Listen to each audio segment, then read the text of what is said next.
It's not going to be mild. This is a radical, I guess this is a radical way of being, but as a leader, can you first, put the oxygen mask on yourself with certain ways of being, that you're being with yourself before you're leading anyone else or holding the space. And so we're going to do it later in the afternoon here at FinFit, at Inspire. But to us, it's really simple. It's, can you first be generous with self? What does that mean? Can you find one thing you like, love, or accept about how you're showing up to the space? We're often just waiting to be out in the room with others, hoping we're leading well. No, can you first show up and go, okay, well, what's one thing I like, love, or accept about this moment of myself? How can I be with myself? Same with curiosity. Can we yes and ourselves? When we yes and ourselves first, we're looking, like Isaac said. Instead of yes, but. Yeah, but. That's right. And then we can find in someone we're in the space with or leading, we can find the yes and in them, which might mean to agitate their yes, right? It doesn't have to be nice. But you are looking for something to be like, hey, yes, and what if we, and I'd love to make a request of. See, that's exciting and agitating. That's right. But we're looking for the yes and. Let me ask you, you mentioned this, and I'd like this to be kind of where we bring some focus to.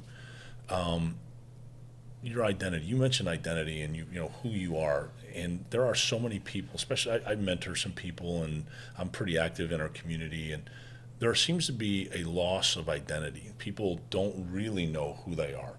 And I'm sure that some people come to you and say, this is who I want to be, but they don't even know who they are, but they know the direction of where they want to be, and then there's this huge gap. And if they just realized who they really are, they're probably closer to what they want to be than they really know. Yes. And maybe instead of looking right, they just need to look left. Like to your point, there's that little adjustment of where you thought you were going to go to find your true calling. How do you do that in what you do? You look inward. And I'm going to risk sounding woo here because it's actually directional. It's too late. He loves saying that. It's actually a direction. I love that you said look right, look left. No, look in. Because all the ingredients that make someone themselves, and we mean in business, in life, in passion, in mission, in call, in purpose, in authenticity, in distinction, all happen from the ingredients of here. So how do you get to the?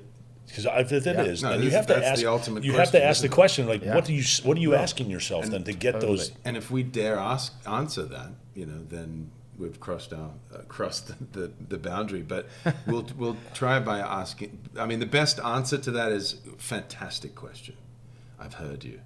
I hear you asking that question. Congratulations, you're alive, right? The greatest philosophers of time have said, know thyself. That's true.